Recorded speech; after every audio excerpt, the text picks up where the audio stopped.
Welcome back to Breakfast Central. The presidency has defended its decision to demolish and rebuild Terminal 1 of the Murtala Muhammed International Airport. I need to correct that, not demolish, refurbish Terminal 1 of the Murtala Muhammed International Airport in Lagos. A project pegged at 712.3 billion naira, or roughly $500 million.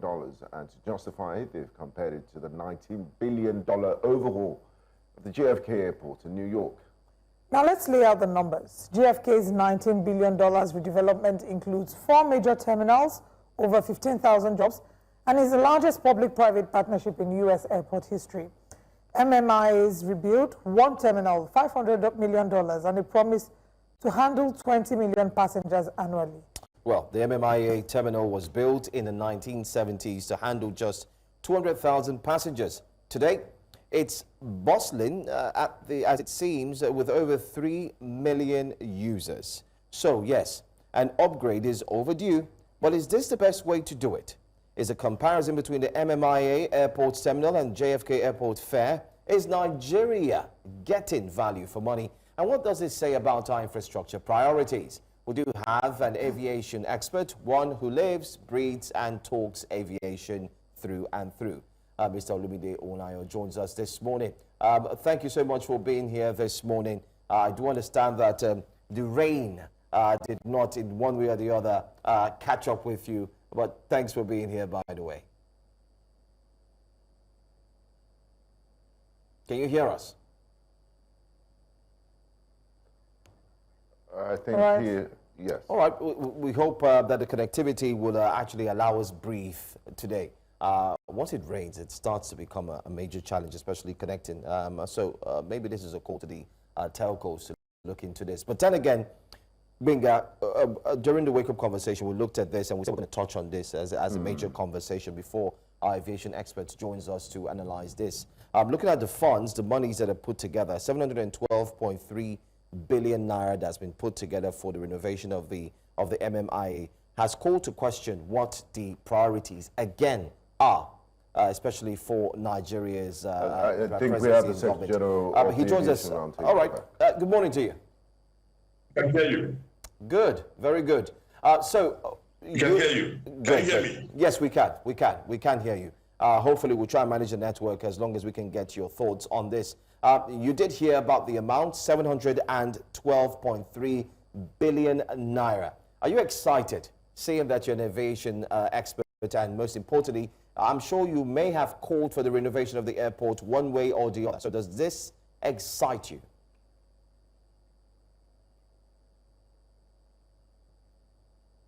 Mr. Ohunayo, are you there? I am here, but you're breaking. You're breaking, so maybe... Okay. Take that question again. Yeah, I'm asking if you're excited about the news. Are you excited about the news of the 712.3 billion naira to be used for the renovation of the MMIA? Yes, please. Yes, please.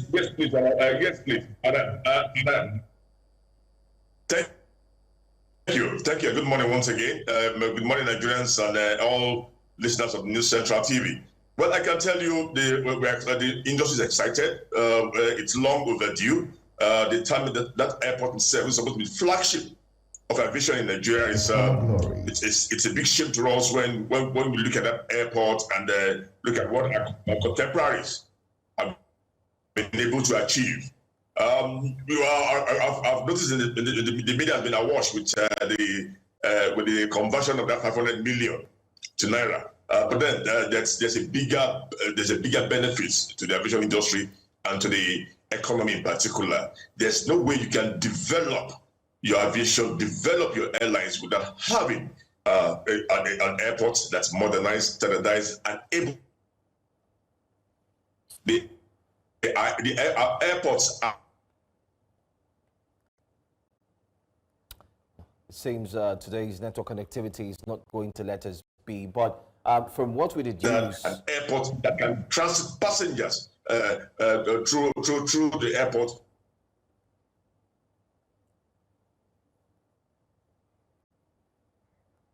Well, like I said, the network is not friendly this morning, but Mr. Ohunayo is saying that as far as it's concerned, it's a good story because it's about time.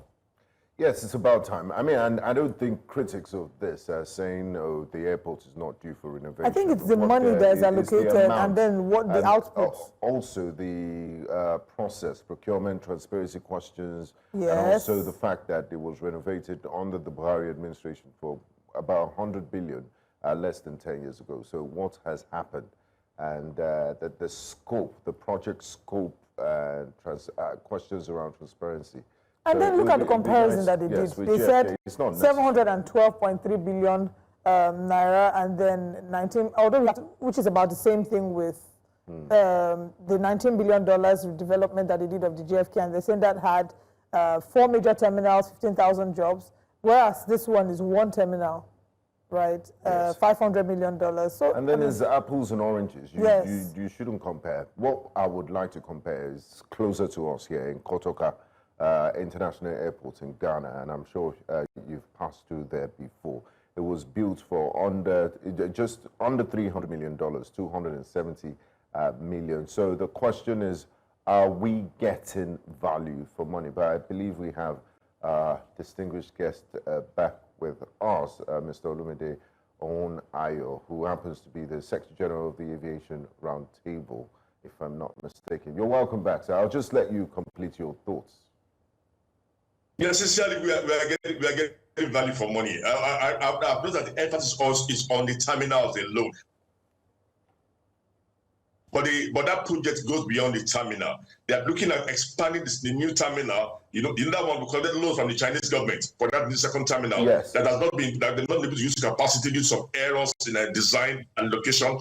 They are going to demolish 2 hangars there, and you know for those hangars they're costing multi-millions of naira, and they have to be compensated before they can for the hangars they're going to demolish. They're going to ask some of those customers at those airports to move, and also have to compensate them. So all this must be added to it. They are also going to work on not on the terminal alone, but the road leading towards the airport. It's an environment. They're going to build a linkage between the car park and the terminal and the new terminal, and another linkage from the new terminal to the renovated MMIA. So all that were not in the plan before, all are the things they're introducing now to make that airport top notch. And I think we should just I know we are in a time when we hardly trust our government when elections are coming up, and we hardly trust our government. But for this time, for us in the industry, I think the airport is long overdue, and we should allow this renovation to come to pass. And I'm happy they've told us 22 months. I just hope it will come to pass. But my issue now is, if you act to pay on the second terminal that we got loan from, how are they going to handle that? Again, what is the level of compensation to be given to those hangars that and equipped that they now have to move to make that the airport big enough to handle bigger aircraft? And you also have to move some of those customers. Are you going to compensate them? And when you finish renovation, are you going to allow those people that were there before, or you already have new candidates you are bringing in? These are some of the issues I need them to address. So I've got some fairness in it. But for me, it's a good initiative. There's a need to have a transit airport in Nigeria. We don't have that now, and we cannot develop our aviation industry, develop our international travel without having that transit airport. If Togo Lome here have it, the Ethiopians have it. You mentioned some of these countries, they don't come here, and they are taking, and most of these passengers flying all these airlines and Nigerians. Why are we giving our food to foreign airlines when all we need is develop our airport, and you see the investors and the airlines really need to invest in Nigeria? Okay, let's talk about what a realistic timeline will be for this project. Would you say that 22 months is a realistic timeline? And what structures, accountability structures, need to be put in place to ensure that the timeline is being adhered to and that there is no mismanagement of funds? I am sure because of the coming elections, the government will work assiduously for that project to be delivered before that election. And that's why you can see that they push for the 22 months, and they will definitely be on their neck. But you see, in those 22 months, what is paramount to me is how do we manage our flights? I don't want us to get into the situation we did some renovations at the Port Airport some time ago, and that airport was then labeled the worst international airport in the world. So I would not want that tag to return to come again come back to us again to the Lagos Airport during this renovation. How are we going to manage those airlines? How are we going to manage the passengers? These are the things that must be put in place and ensure that we have that's a free movement of passengers, baggage, and the airlines. So we must be able to manage this the airport operations during. Okay. Well, talking of managing airport operations, that's a very, very big angle to look into because, one, there will be disruption of processes in terms of flights, and a lot of persons would have to either board at a different or separate airport while that is being worked on. Will they troubleshoot that and make provisions so that because people still need to travel regardless out of Lagos. You can't stop making money. So it will be seamless. It will be a seamless process. And we know the way things are in Nigeria. But Mr. Ohunayo is back. So I'll just like to take you up on passenger capacity versus regional demand. As it is currently, we're looking at 5 million, the terminal, the Murtala Muhammed International Airport, as it is built to handle 3 to 5 million passengers annually. And they are saying that the new terminal will be built to handle 20 million passengers annually. Is this projection realistic in the short to medium term? Could it be an overbuild, or are we future-proofing?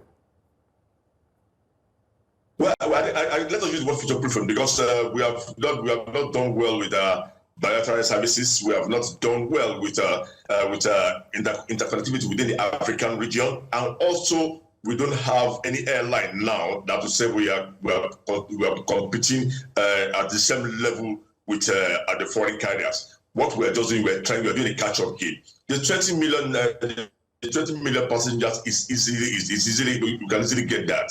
We can easily get that if we improve or if we continue with this project, able to attract more airlines, able to attract more investors, keep the economy going, improve security because the aviation does not work in isolation. It works with the citizens, with the economy, and the ability to have that disposable income to travel. So once we can continue to develop our economy, ensure the democratic process is free and fair, and able to attract visitors to Nigeria, definitely the 20 million is achievable. It might even come faster than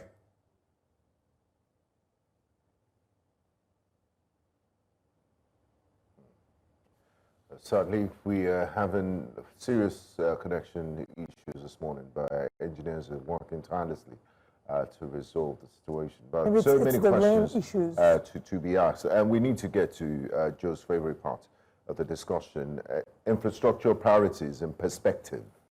Yes. Okay, Mr. Ohunayo is back, so we'll let you complete your thoughts, sir. Yeah, like I said, during that break, I think that the 20 million passengers that is possible. It's something that can be achieved in a very short while. All we need is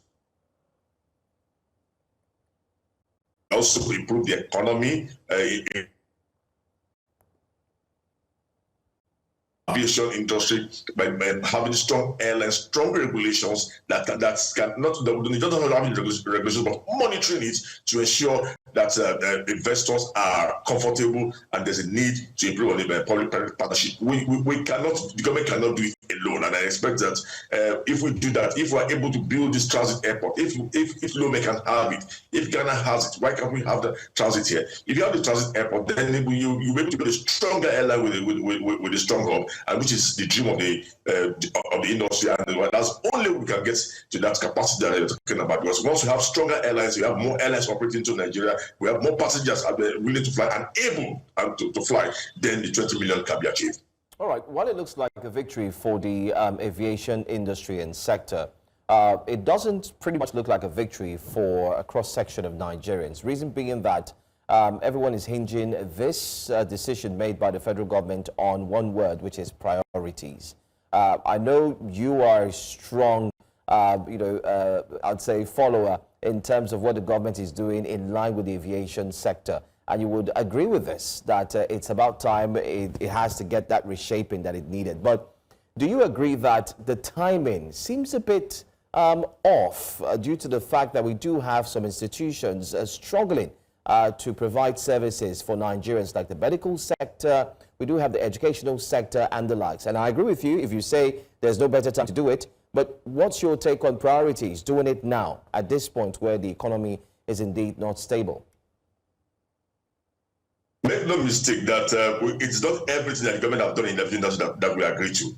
Now, if you look at the second runway that was being projected at Abuja Airport, we're going for about somewhere something million. I'm not saying no, there's no need, not about 70 billion, that there's no need for a second runway. The single runway in Abuja Airport is enough to continue with that capacity that's operating in Abuja. All we need is get critical equipment that can be used to evacuate the runway when there's an accident or serious incident. And that's what you need. They're not putting the second runway, that's not a priority. But you see, for the flagship, the MM.